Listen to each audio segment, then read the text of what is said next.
Q&A from you guys. We've got some questions from you guys a little earlier, but we'll start with some just easy softball stuff. Guys, go ahead and introduce yourself for those that might not be familiar with who you are, maybe a little bit where you're from. Hey, I'm Michael, and I'm from Pennsylvania. I'm the lead singer. I'm Anthony, I'm the guitar player. I'm also from Pennsylvania. I grew up with him, so I'm from Pennsylvania. Grew up with him too. I'm Randy, I'm the bass player. It's Randy, yeah, cool. All right, guys, well, we're glad you're here, making the way all the way. I'm sorry, I'm just trying to make sure. We just want to get close. Yeah. So we're excited you're here, play the main stage tonight. You got a new record out of Beauty and Rage. You want to share a little bit about that and kind of maybe the themes or some of the new music that they might hear tonight? Yeah, it's our fifth album. It took us a little over a year to record. We definitely feel like it's the best work we've ever done, but the record itself just talks about being able to find the beauty in the midst of turmoil. Any particular songs that you guys are hyped about playing live that they might hear tonight? Sorry, my back's getting eaten by beetles. We got a beetle infestation. I'd say all of them. You know, we're playing a lot of new songs off the new record. We've been doing that all year. Typically, when we do a tour, we try to do an even mix of old and new. But you know, we set out on the Beauty and Rage tour earlier this year, and we played 10 songs on the new record. So we're gonna play a lot of new music tonight, but we're gonna play a lot of music that you know, old stuff that people love too. So just hold that mic up so you're not blocking that antenna. That's awesome. So one of the songs you guys hear on Air One is "Breathe Into Me" a lot. It's a great single from a record. You guys share a little bit of the story of that song, maybe the background? Yeah, that's the song every artist has that puts them on the map. That's our map song. It was actually the very first song we ever wrote as a group. We wrote it in a garage in Franklin, Tennessee on 2 acoustic guitars and recorded it. And we were like, well, it's missing something. What else can we add? So we're like, let's try some violins and cellos and some stuff you don't typically hear in heavy rock songs. So we tried it. We're like, let's give it some sort of an Egyptian vibe, and ended up turning it into what it was, and it actually defined our sound, and that's what we're known for doing now. So yeah, that's the song that put us on the map, and you know, we have to play that song. Any kind of message behind it you want to share that you haven't heard before? What's kind of the theme there? Yeah, I mean, a lot of our music, you really have to dig in and then read the lyrics and stuff. That's why we love doing interviews and stuff too, because you know, we get to explain what the songs are about too. But you know, we try to leave the songs to open to interpretation to the listener. That's what art is, and you know, we don't want to try and tell somebody how to feel, just like we don't want to try and tell you how to have a relationship with Christ. That's between you and Christ. But that song itself, you know, it's about asking. I need you to breathe life into me. I'm at my, you know, I'm at my wit's end. Everything is just completely fallen apart, and there's only one thing that I think that can save me at this point. So it's about a refresher, about you know, changing perspective and changing your life. This is Red. If you just walked up, you'll hear them on the main stage tonight. How many people have never seen them live? Raise your hand. Cool, very good. We're excited you're here Sinners. Kind of an easy question, but a lot of people usually are asking it. A little bit of the background about the name, the band name, how that came about. You guys want to share, one of you guys? Yeah. It's obviously a color. Yeah, that's the number one most asked question that we get, and we always answer with that it's easier for drummers to spell. So. But, no, drummers in the house. You know what I'm talking about. No. That's the color red is a power color. You know, in the spectrum of colors. You know, you think about red, you think about love, you think about anger, you think about all these emotions and stuff. And all those emotions are embodied in our music, and it's also short for redemption. So our music has a lot of redemptive themes and qualities to it. And you know, we everybody wants to know why we don't put God and Jesus in our lyrics, and people feel like we tiptoe around them, you know, our beliefs and our morals and everything. But we all have to find God somehow, and if it was easier for us to find God, we wouldn't need God.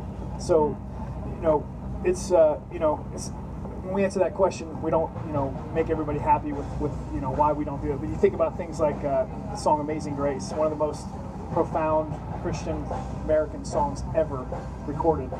You don't ever hear the word God or Jesus in that song, but you still get the meaning behind the song. And like I said, we get to do interviews and explain what the songs are about and everything. But ultimately, all of our music talks about these dark places that we've been in our lives, things we've experienced in our own lives, things that our fans have experienced that have reached out to us, experiences we've had on the road, all of those things that led up to our first record, End of Silence. We weren't going to be silent about it anymore, and we just took off from there. And we've had hundreds of interviews and conversations with a lot of intriguing people, and had the opportunity to explain a lot of those things. And here we are again. That's awesome. Well, we support these guys and what they do, not only here at Christian music festivals, but you guys get a lot of opportunities to kind of share your music in some venues that aren't typical.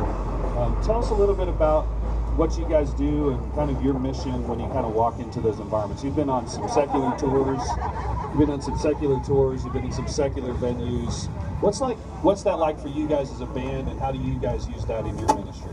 Our first tour was with a band back in 2007 called Seven Dust, and to be honest, we were pretty nervous about it. We'd never played a show in a bar before, and we didn't know what to expect. And you have those stereotypes and everything that people make, and they're honestly, you can't hold that against anybody. Heard about the whole sex, drugs, and rock and roll thing, and that was something we were nervous about, being challenged and how we were going to act in those situations. But day one, we walked in there, and those guys knew who we were. They knew what we stood for. The lead singer comes up to us and starts showing all his tattoos and everything, and they're talking about all the meanings behind his tattoos. Tattoos of Christ on everything, and so there's a lot of band members out there in secular bands that are believers. But our goal was to go into those situations and just love on people and be who we were and stand our ground and and stick to our foundation. And we've been doing it for 10 years now, over 3,000 shows all around the world, and we've never compromised. So it's something that kids are looking up to us, and we take it very seriously. In our music, we don't write music just to get up there and speak hollow words on stage. That stuff means something to us, and we want it to mean something to others. We grew up going to Creation Festival. We went there, all the way through high school, junior high, and it was those bands that really grabbed hold of our heartstrings and made us the believers that we are. And we just wanted to do the same thing. We wanted to turn around and do the same thing for our generation. And we're going to do it as long as we can, as long as people are supporting us. But there's a lot of people are afraid of what they don't know or understand, and a lot of people have a hard time with what the kind of touring that we do. And why do you guys tour with that band? Why do you guys tour with that band? And our response is that everybody deserves Christ. Everybody deserves time. Everybody deserves to be loved on. Everybody deserves all those things. If we don't do it, who else is going to? And I'm not saying just Red is going to do it. I'm saying if believers like all of us, we don't love on the unloved or the unwanted, or someone in a secular band who has a cuss word or a drink or something like that, something that a lot of people are afraid of. Then what are we doing here? What's the whole point? God asked us to go out and live out the Great Commission, and that's all we try to do. Yeah, that's a great challenge for you guys who are here listening. I mean, they're talking about being salt and light, and sometimes that takes them here, and somebody might invite them, and they've never heard you guys before, or it might be the opportunity that you guys, like you said, you might be in a secular venue this weekend. And then they'll show up to Ichthus, or they'll show up to Winter Jam, or they'll show up to a church to see us give them the same exact show that we would in a bar. We always present the gospel. That's another thing that a lot of people. Why don't you guys present the gospel? Well, have you seen a show? Have you seen what we do on stage? Have you seen the conversations we're having backstage? Have you talked to the bands that we've toured with? And all those things are happening. That's great. Let's give it up for those guys. That's a great platform for them. If they're coming to your town, invite some friends, support these guys. Like they said, you're going to see the same show here and there, but let's. Well, this one's going to be a little hotter than the ones in Quest. Cool. We got some questions from some Air One listeners a little earlier. Let's see if we can get some of these answered for you guys. What have you found to be the best way to grow in your faith? And maybe each one of you guys can answer, or someone who feels most comfortable. I think it's all about the challenges that we face. Like we didn't. Like a lead singer. So, I think it's because we're challenged each and every day. I think if we weren't challenged, we wouldn't grow, we wouldn't learn, we wouldn't make mistakes, and we wouldn't learn from those mistakes. And I think that, being out there on the road, it's a difficult place to be. We're away from family. We make a lot of sacrifices to do what we do. Like you said, we've been doing this for 10 years, but we've only been touring for 10 years. We've been writing music since we were 16, so Now we're all 18, so it's it's a couple of years, but it's definitely not it's an environment that can be very it can be tough sometimes, and it's just about it's just our unwavering faith and the faith that we have in each other and the foundation that we grew in so long ago that's built that solid rock, the rock on the house upon the rock type thing, and it's we've had our ups and downs, we've had our struggles, but ultimately it's just about those challenges that have made us all Anybody else want to share?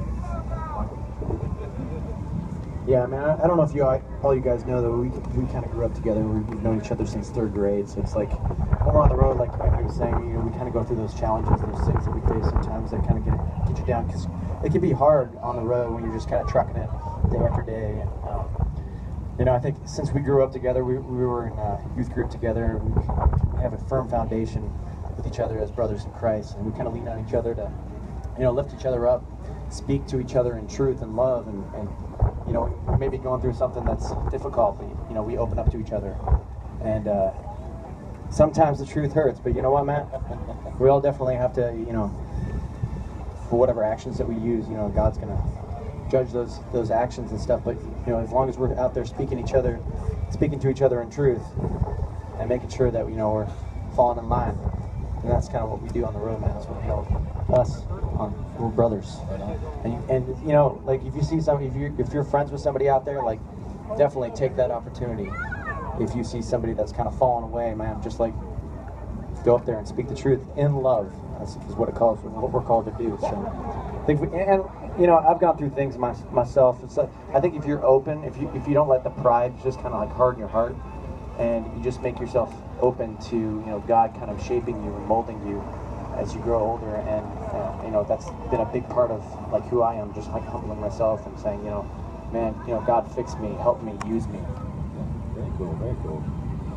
I've just walked up. This is the band Red. We're hosting a little behind the music here Q&A session at the Air 110. Just a few more questions from some listeners, and we'll do a little lightning round and let you guys get back to maybe some catering or sound checking or whatever.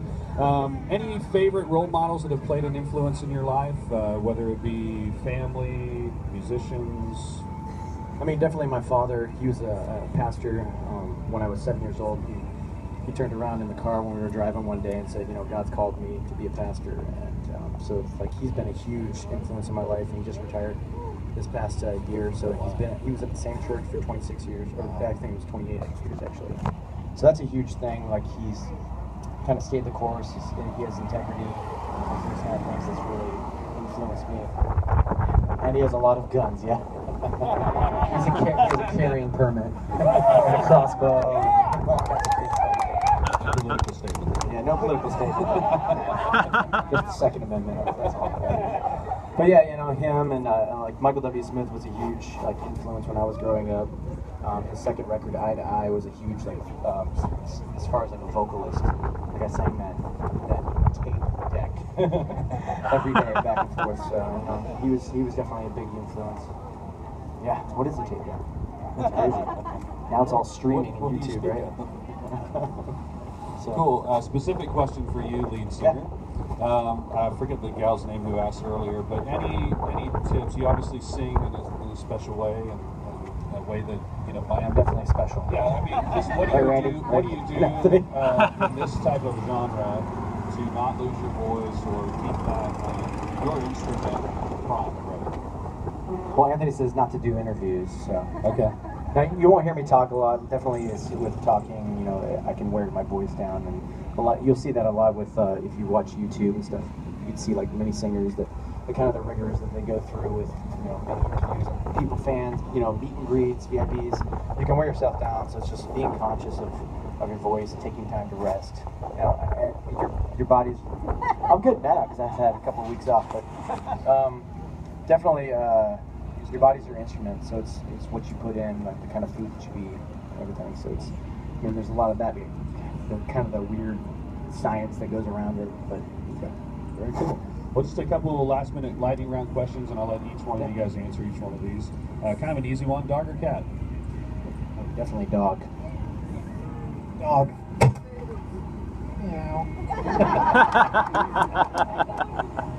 Favorite season of the year? Fall. come with us. I'd say fall also. I like the just cool enough, just warm enough. Pants, long sleeve shirts, jackets. That's it. I don't know. I mean, I think summer just because I love going to the beach. I'm kind of a beach kind of guy, so it's like that's my dream is to. What's that? Yeah, I got the skin tone for it, definitely. If you Lots could of play, sunscreen. what instrument do you wish you could play that you don't play currently? I don't know. It's kind of a good question. Yeah. There's only one instrument that's important to me, so I'm good with that question.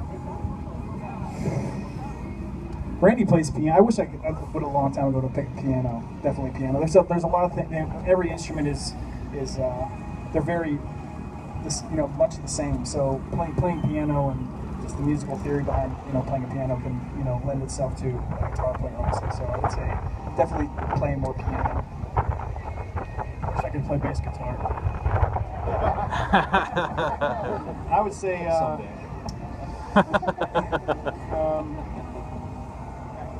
That's a good question because I'm really good at piano.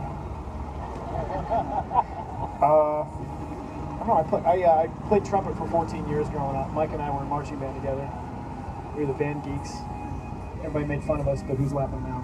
That's right. I don't know. I have to think about it. But maybe guitar because you're awesome. Favorite verse that comes to mind? My life verse is Hebrews 13:6. Is Lord is my helper, I will not fear. What can man do to me? Amen. I like Isaiah 1:18, and it's kind of a shameless plug for the band's name, but it's although your sins are as red as crimson, I will make them as white as snow. I'd say mine's probably Ephesians 4:32, just being kind to one another, just because Christ has forgiven us to forgive other people. So Cool. We got time for one or two questions from you guys, maybe something you haven't heard. Raise your hand real quick and come down here. We'll get those answered. We'll let these guys roll. Here, Adidas, come on up. Say your name and your question. I'm Kyle Davis, and what's your favorite song to play on stage? I mean, it kind of changes every night. It just depends on your mood. And I think that's, with a lot of music, a lot of our music, it definitely depends on what kind of mood you're in. And I'd say tonight could be a Feed the Machine night. I don't know. I like a song on our new record called Fight to Forget. That's my new favorite one to play live. Sweet. We actually sound checked it earlier, so it was fun. I like to play Darkest Part. It's my favorite. A little inside scoop, a little behind the music there. Say your name, and you said you had a statement. Hi guys. I don't really know what to say right now besides thank you guys so freaking much. I would not be standing here if it was you guys' music keeping me sane at all. And I probably am going to start praying here in a second, so I'm going to shut up now. I'm Kelsey. Let's give it up for Kelsey. That's a pretty bold statement. It's been making a difference. Well, let's give it up for the guys from Red. They're going to be hitting the main stage later tonight. We appreciate you guys stopping by. We're glad you guys are on Air One. Check out Air One if you're not familiar with air1.com here at 107.1 here in Lexington. But one more time for the guys from Red. Hey, at 2:45, Colton Dixon will be right here. We're going to do the same thing with Colton. You might have seen his hair walking around somewhere. But one more time for these guys, and we'll let them go. Is there a merch table around here that sells stuff to take out Beatles with? Like, I know. Clubs. These guys showed up, and the Beatles showed up as Beatle well. clubs. This is kind of weird. Must be the weather, but think about that. Show up next year, you can make a lot of money. thanks, guys. We appreciate you. Have a great day.